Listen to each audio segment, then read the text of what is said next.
Hello everybody and welcome back to the channel and welcome back to some MTG Arena pack opening. This is usually live streamed.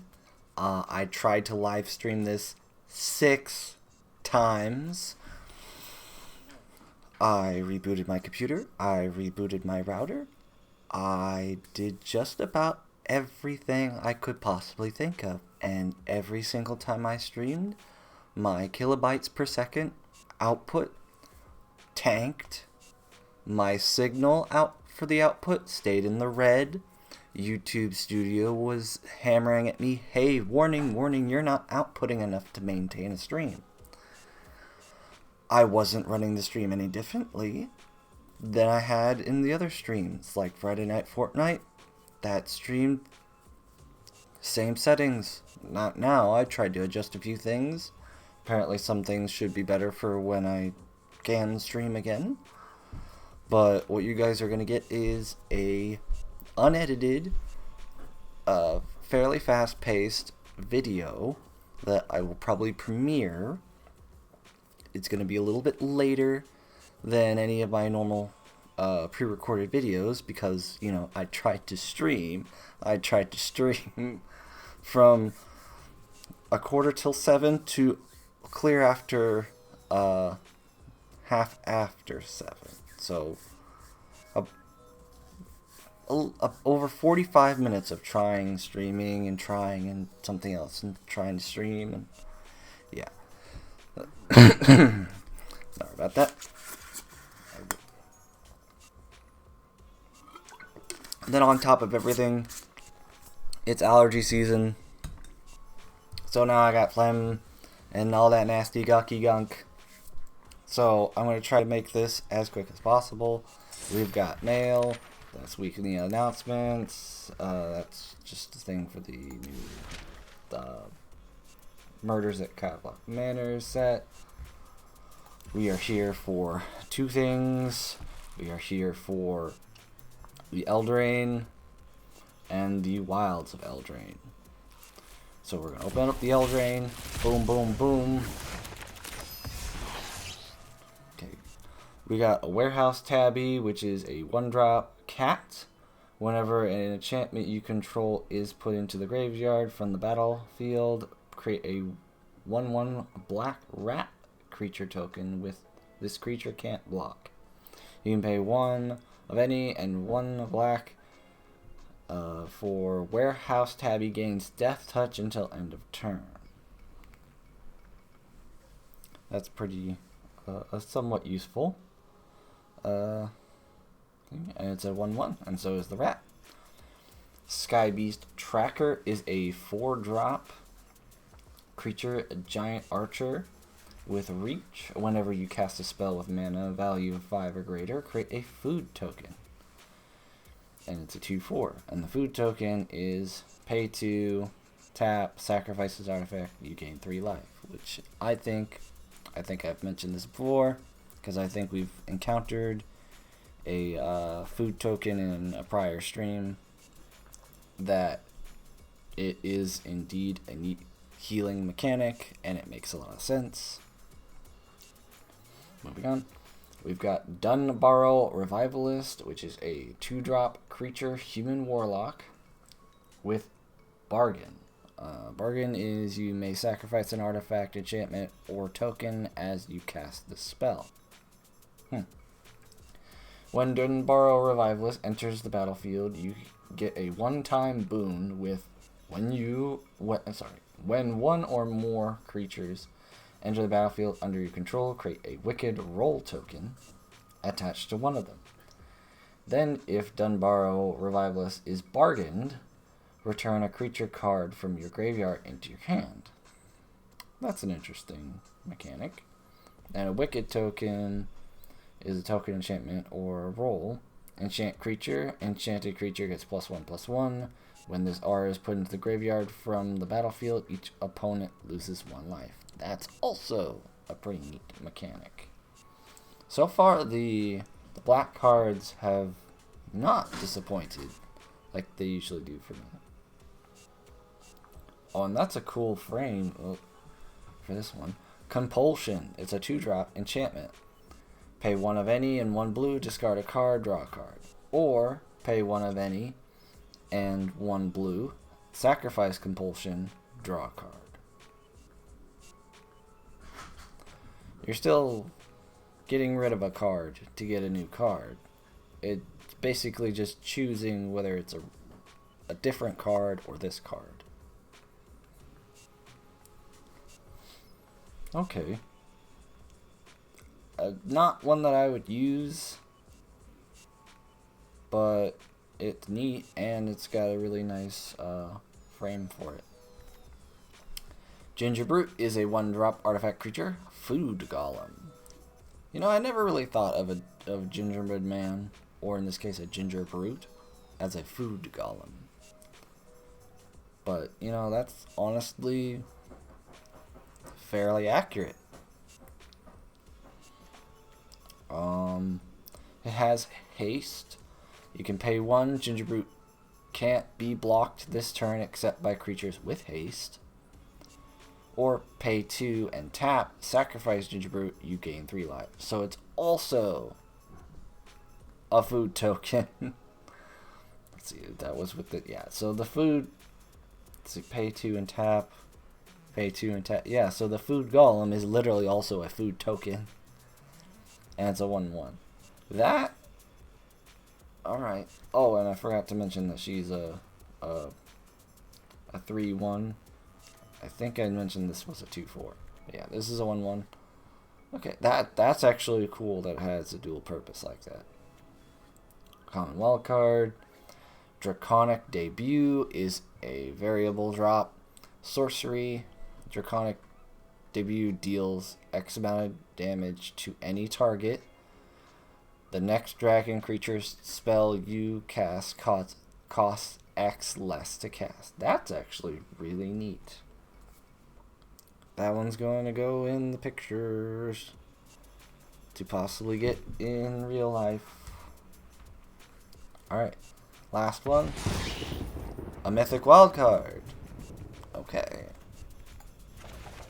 On to the next pack. The Witch's Mark is a 2-drop sorcery. You may discard a card. If you do, draw 2 cards. Let's see, that's a good trade-off. Create a Wicked Roll token attached to up to 1 target creature you control. Alright. That's actually an even better trade-off, because then you're technically getting a 3rd card out.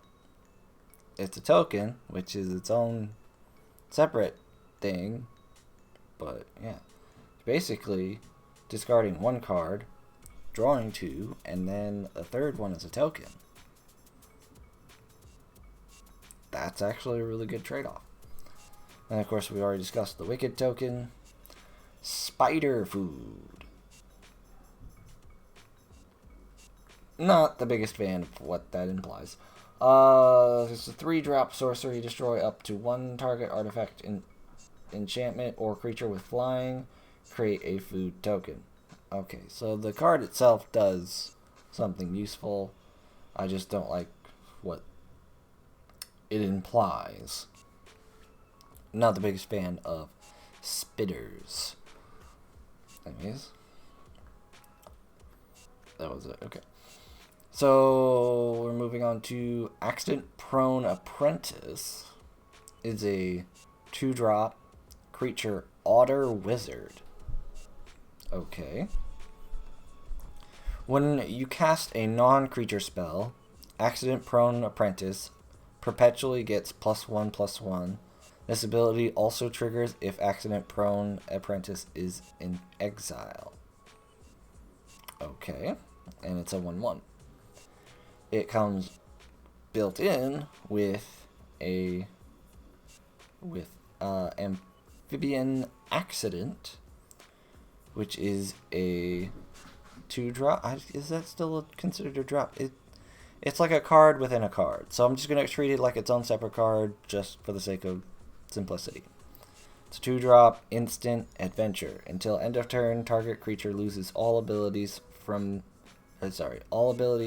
and becomes a blue frog with base power and toughness of 1/1. Alright. First, did it say bonus sheet? Is that the frame? Because once again, it has that nice cool frame like that one blue card did in the last one. Dark Tutelage is a 3-drop enchantment. At the beginning of your upkeep, reveal the top card of your library, put that card into your hand. You lose life equal to this mana value.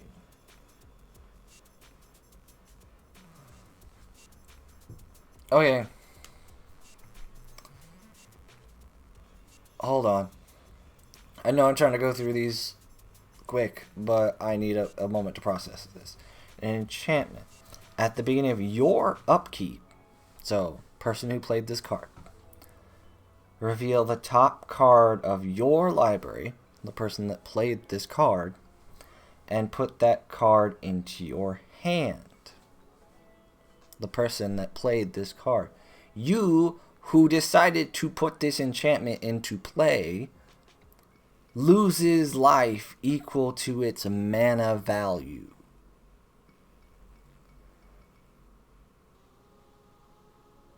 What? I said the black cards were not disappointing this time. This is a huge disappointment. I should have kept my mouth shut on the matter. Literally an enchantment that hurts you.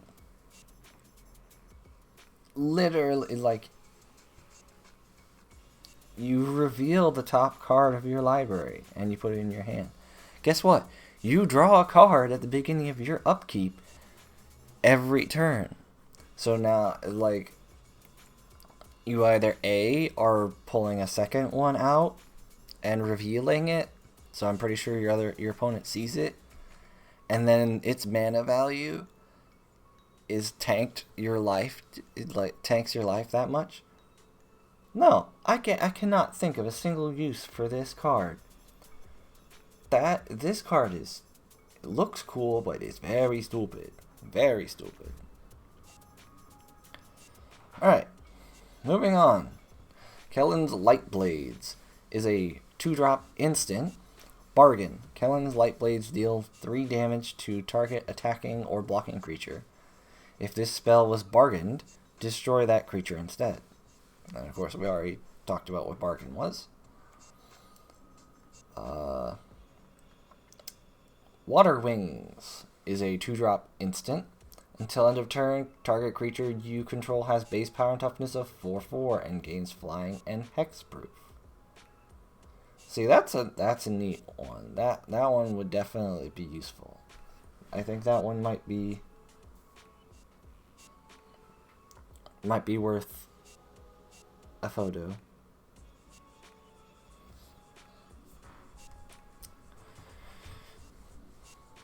So now we got that one saved. Moving on, we've got Loch Laurent, which is a land. Loch Laurent enters the battlefield tapped. You can tap to add 1 blue, or pay one of any, and pay a blue. Tap it, scry 3. Target opponent gets 1-time boon with when you cast a creature spell. That creature enters the battlefield tapped with a stun counter on it. Activate only during your turn and only once. Stun counter. If a permanent with a stun counter would become untapped, remove 1 from it instead. Ah, okay, so kind of how I would think a stun counter would work.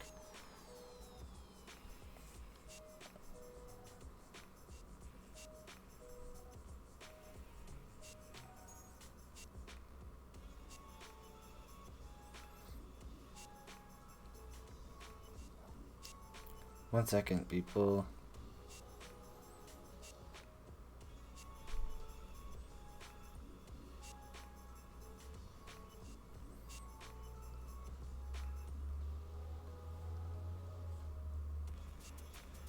Okay. Sorry about that. Like I said, it's going to be unedited, so you guys can see that, and I apologize. But I do not have time to put this through an editor because, like, it's already going to be late because it was supposed to be streamed. Today's been a mess. Yeah, okay. Last card. Underbridge Warlock is a 5-drop creature ogre warlock with Death Touch. When Underbridge Warlock enters the battlefield, you get a 1-time boon with, at the beginning of your end step, if 3 or more creatures died this turn, each opponent loses 5 life and you gain 5 life. See, that's good.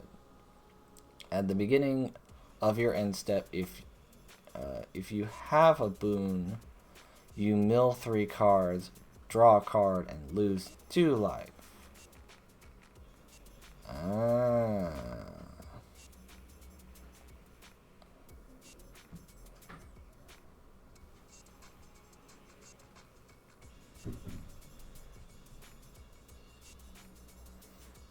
So it starts off good and then there's a catch. It's fine. It's a 5/4. Alright. Last one for Eldraine. Root Rider Fawn is a 2-drop creature, Satyr Scout. Tap to add a green mana, so it's a mana dork. For those of you that are unfamiliar with a mana dork, it is something that is not a land, usually a permanent, that you tap to add mana just like you would a land. So it serves a dual purpose. It's usually a pretty low power and toughness creature or artifact, and it's just useful to have if you're not pulling enough land out of in your hand. So you can also pay 1 of any color and tap to add 1 mana of any color, which is useful when you need not green. Which a lot of times when you're running into mana dorks, it'll be, well, at least creatures that are mana dorks, like normal creatures, it's usually green. Green decks and stuff like, you'll find a lot of mana dorking happen. So, yeah. And it's a 1/3. I don't know if I've said that already, but yeah. Borrow Naughty is a 2-drop creature fairy with flying. Borrow Naughty has lifelink as long as you control another fairy. If you pay 2 of any and 1 black, Borrow Naughty gets +1/+0 until end of turn, and it is a 1/3. Third Little Pig is a 2-drop creature boar. When you conjure 1 or more other cards, Third Little Piggy perpetually gets +1/+1. This ability also triggers if Third Little Piggy is in your graveyard. It is a 2/2. Dark Tutelage, we already discussed in the last deck. The last pack is stupid. Merfolk Coralsmith is a 3-drop creature merfolk. You can pay 1 of any mana to, and Merfolk Coralsmith gets +1/-1 until end of turn. When Merfolk Coralsmith dies, you scry 2, and it is a 2/3. Plunge into Winter is a 2-drop instant. Tap up to 1 target creature, scry 1, then draw a card. Pretty routine kind of utilitarian instant. Grow Old Together is a 3-drop instant. Seek 2 creature cards from among the top 10 of your library, then shuffle. Creature cards in your hand perpetually get +1/+1. Okay. That'd be a little bit hard to keep track of if you're playing it. I honestly hope there isn't a real world counterpart to this card, because trying to keep track of what does and does not have a 1/1 counter when it's in your hand, I don't even want to think about. So I like the digital format in the fact that it takes care of those little nuances for you, but I hope to God I never see a real life version of this card, because I don't I definitely wouldn't use it, because I mean, it's neat, don't get me wrong, that'd be a cool like mechanic to use. I just don't want to have to deal with it. Just too much maintenance. Overcooked is a 3-drop enchantment. Players can't gain life. Celebration. At the beginning of your end step, create a food token. If 2 or more non-land permanents entered the battlefield under your control this turn, instead conjure a card named Food Fight onto the battlefield. Speaking of said Food Fight is a 2-drop enchantment. Artifacts you control have pay 2 of any color. Sacrifice this artifact. It deals damage to any target equal to 1 plus the number of permanents named Food Fight you control. Alright. And then, of course, the food token. Okay. Alright. That's going to do it for Eldraine, and now we're moving on to Wilds of Eldraine.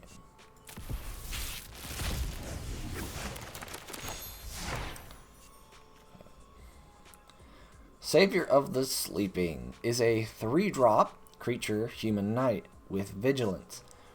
Whenever an enchantment you control is put into a graveyard from the battlefield, put a +1/+1 counter on Savior of the Sleeping. It is a 2/3. Return Triumphant is a 2-drop sorcery. Return target creature with mana value 3 or less from your graveyard to the battlefield. Create a Young Hero role token attached to it. The Young Hero token enchantment says enchant creature. Enchanted creature has whenever this creature attacks Enchanted creature has whenever this creature attacks, if its toughness is 3 or less, put a 1/1 counter on it. Okay. It tripped me up for a second.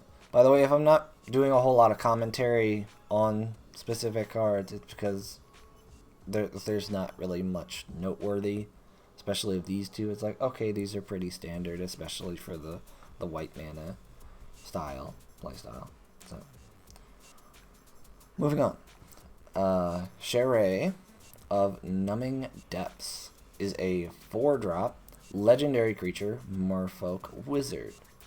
When Sherae of Numbing Depths enters the battlefield, tap target creature an opponent controls and put a stun counter on it. Whenever you tap 1 or more untapped creatures your opponent controls, draw a card. This ability triggers only once each turn. It is a 2/3. Dark Tutelage, again, for the 3rd time in a row. Stupid. And it's in the same spot. All 3 times it's been in this exact spot. I don't want to see it anymore. I'm done with it. Evolving Wilds is a land. Tap, sacrifice Evolving Wilds, search your library for a basic land card, put it onto the battlefield tapped, and then shuffle. That's not what I would call a land. That's what I would call a land proxy. Because it's not really a land in the sense that you would think. Because a land, you tap a land, you get mana, you can just play cards. This one's like, nah. You tap me, you can get a land. But it's already tapped, so you can't use it. So it's like a proxy for it's like a proxy for a land with summoning sickness. It's a weird way to put it, but that's the only way that I can word it that would make sense to the average player. I mean, thinking of a land with Summoning Sickness is kind of weird, but a lot of non-basic lands will be like, this enters the battlefield tapped or whatever. It's like one of those, but with a basic land. And because you had to play this land first, I don't think I would ever use this. This land. Not my cup of tea. Rhyme for a Reindeer is a 4-drop creature elk. Whenever an enchantment enters the battlefield under your control, tap target creature an opponent controls. This is a 3/4. Okay, that's a pretty useful ability for a fairly basic creature. Yeah. Dream Spoilers is a 4-drop creature fairy warlock with flying. Whenever you cast a spell during an opponent's turn, up to one target creature with an opponent controls gets -1/-1 until end of turn. And it is a 2/2. Yeah.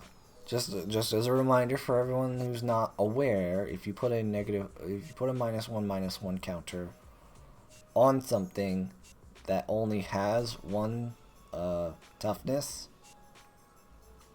you kill it. So that can be very useful.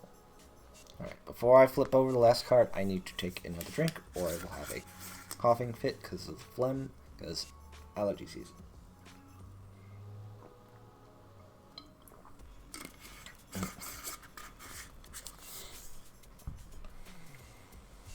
And I said this was a 2/2. Because if I didn't, it's a 2/2 and it's been on screen long enough. Alright. Gumdrop Poisoner is a 3-drop creature human warlock with lifelink. When Gumdrop Poisoner enters the battlefield, up to one target creature gets -X until end of turn, where X is the amount of life you gained this turn.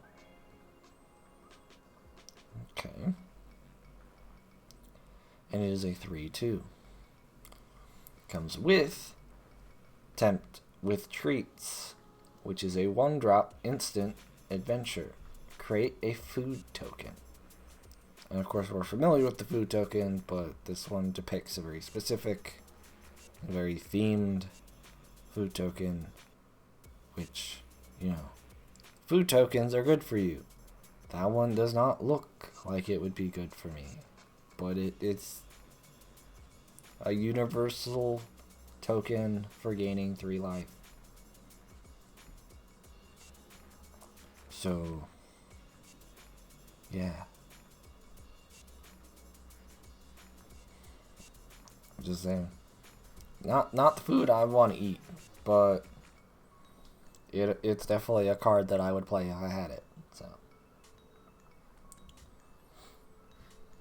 all right. Next pack. Okay. Hamlet Glutton is a 7-drop creature giant with bargain. This spell costs 2 less to cast if it is bargained. Fair enough. It also has trample. When Hamlet Glutton enters the battlefield, you gain 3 life, and it is a 6/6. That's actually really cool. I mean, it's a high cost card, no doubt. But if I was building a green deck, that would definitely make its way in there. Alright, hold on a second.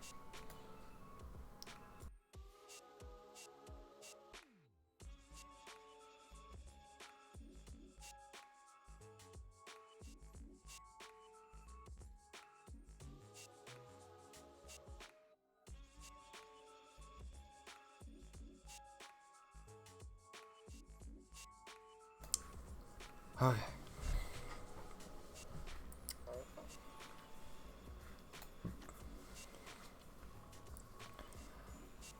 We already looked at Kellen's Light Blades.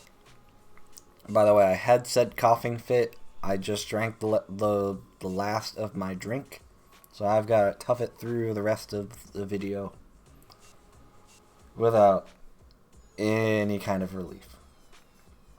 Yay me! Anyways, we're gonna move on quickly. Knight of the Sweet's Revenge is a 4-drop enchantment. When Knight of the Sweet's Revenge enters battlefield, create a food token. Foods you control have tapped to add green mana.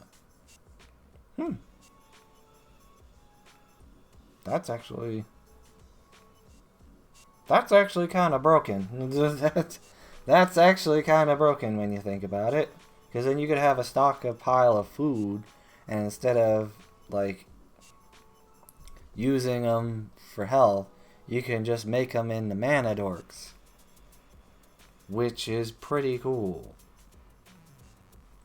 So once again, if I'm building a green deck, which currently didn't have any plans of doing so, that's made top of the list along with the Hamlet Glutton. Unless the secondary ability, which, you know, is an optional one because you have to pay to use it. So I don't think it's actually going to ruin it. It's a sacrifice one, so probably would never even use it to begin with. If you pay 5 of any and 2 green, you sacrifice Knight of Sweet's Revenge. Creatures you control get +X until end of turn, where X is the number of foods you control. Activate only as a sorcery.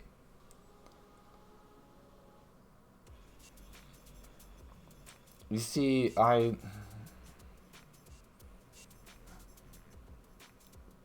that's useful, but at the same time, you're sacrificing something else that's also useful. So like I said, I probably wouldn't use that ability, but it would be kind of cool that for like an end game strat, be like, okay, I'm paying 7, sacrificing, and then like I have like 5 or 6 food tokens created from various means throughout the game.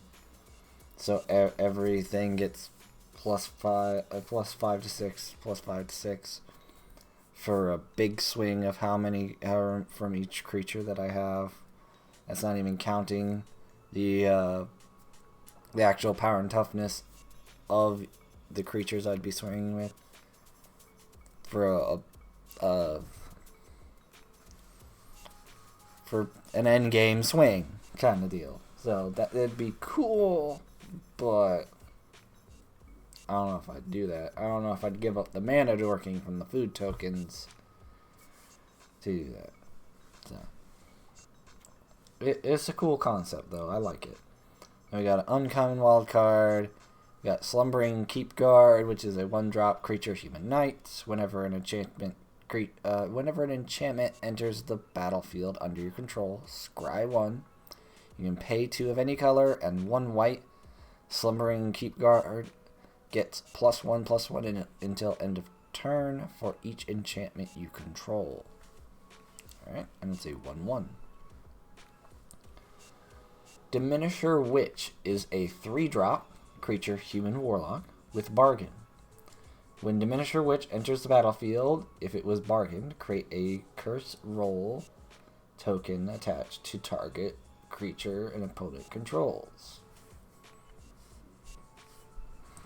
Okay, and the cursed is enchant creature. Enchanted creature has a base power and toughness of a 1/1. That's similar to the accident-prone apprentice thing where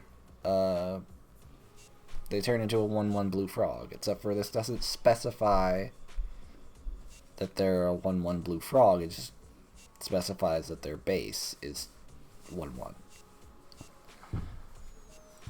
And then it kind of does its own callback with the picture of the frog on the cursed token. So, yeah. And Diminisher Witch is a 3/2. Okay, moving on. Another cool border. Ground Seal is a 2-drop enchantment. When Ground Seal enters the battlefield, draw a card. Cards in graveyard can't be target of spells or abilities. Okay. Weird, but alright. And then the Spectre of Mortality is a 5-drop creature spectre with flying. When Spectre of Mortality enters the battlefield, you may exile one or more creature cards from your graveyard. When you do this, each other creature gets -X until end of turn, where X is the number of cards exiled this way. Well, if you're running a black deck that does not have a resurrection mechanic, I know, rare, but let's say you do, and you've lost a lot of creatures throughout the game, you can do some major damage, because each other creature, okay, yeah, when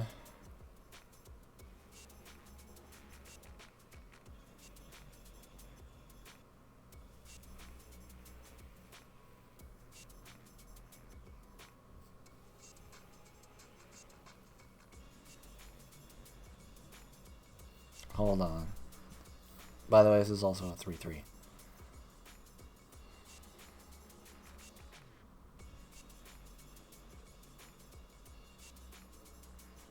It doesn't say the opponent's creatures get -X. It says each other creature.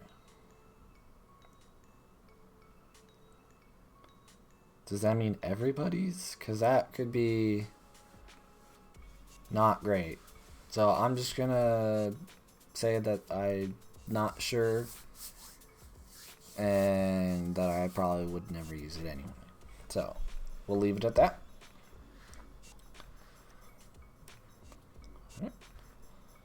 And we shall continue with our last pack. Okay.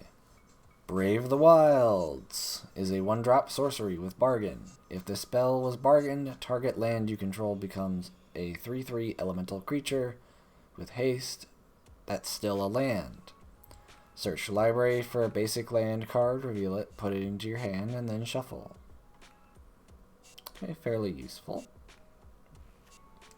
Hopeless Nightmare.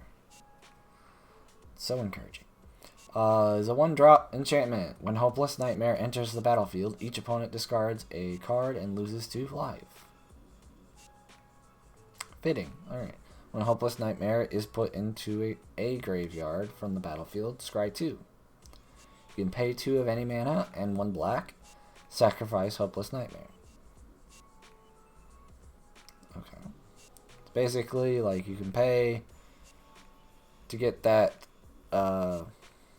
scry 2 on demand, or you can just have it wait until it's dismissed through other means. Okay.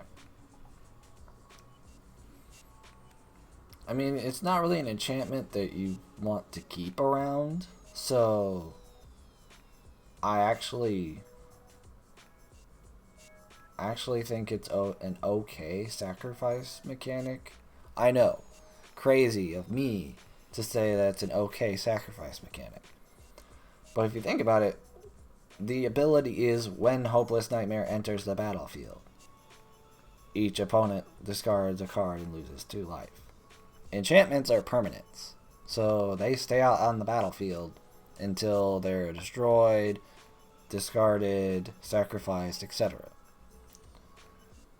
So after it's entered the battlefield, after each opponent has discarded their card, and after they've lost 2 life, it sits there and does absolutely nothing. Not a single thing. So what's the likelihood that your opponent's going to try to get rid of it? Not likely at all. Not likely at all because it's already done the damage as soon as it enters the battlefield. It's done its dirty deed, and now it's useless, sitting there. It doesn't serve any purpose. So your opponent's not going to take it out. So it gives you the option to pay 3 mana and take it out yourself, and then you can scry 2. That is a sacrifice mechanic that works. That is a sacrifice mechanic that is purely beneficial. You're not sacrificing any positives for a different positive. You're literally sacrificing something that's already did its job so it can do a second job. That is worth it. That is a black card with a sacrifice mechanic done right. And I'm taking a picture of that one. Yes, this is how I save cards. I know I've already done it like 3 times this video, but yeah. It started a few streams ago. Because all the other ones of these were live streams. This one was supposed to be. Fairy Dream Thief. Oh, yeah, okay. Yeah, Fairy Dream Thief is a 1-drop creature fairy warlock with flying. When Fairy Dream Thief enters the battlefield, surveil 1. Surveil is look at the top card of your library. You may put it into your graveyard. You may put it into your graveyard? What if you don't want to put it in your graveyard? Can you just... Is it like scrying, but you can choose to just put it in your graveyard as an option? I'm not entirely clear on what that is about. Either way, you can pay 2 of any color and 1 black, exile Fairy Dream Thief from your graveyard, you draw a card, and you lose 1 life. Not worth. Drawing a card is not worth losing 1 life. Not in my book. Another fancy border. Intangible Virtue is a 2-drop enchantment. Creature tokens you control get +1/+1 and have vigilance. Alright, very useful. Ventress Transmuter is a 4-drop creature human wizard,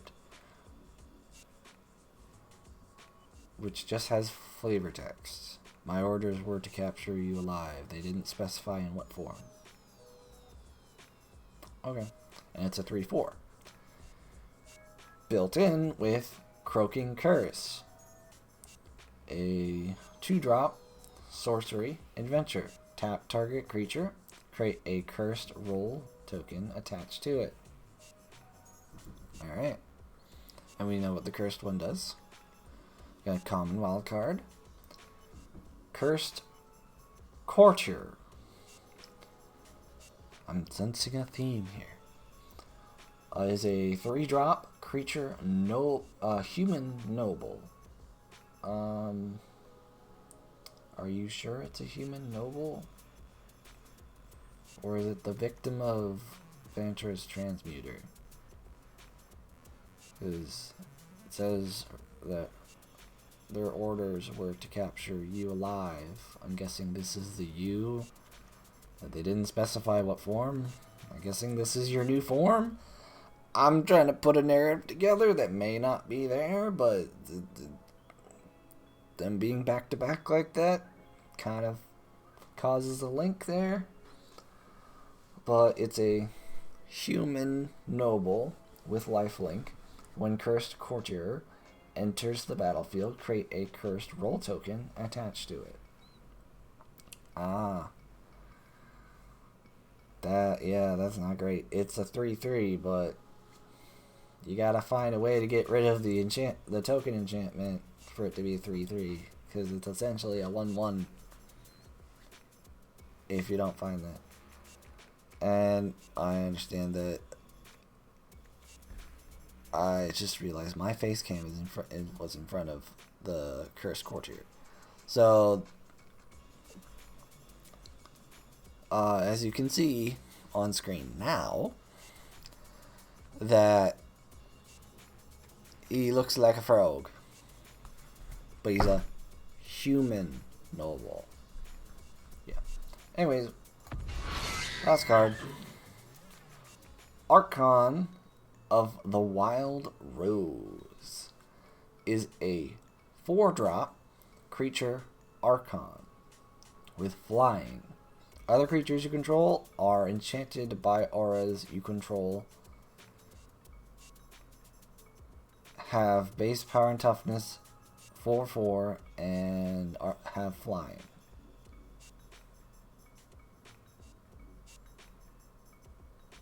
Okay, other creatures you control are enchanted. Okay, so basically enchantment auras. Is that? I don't know if that's a good thing if with the curse things around, but yeah.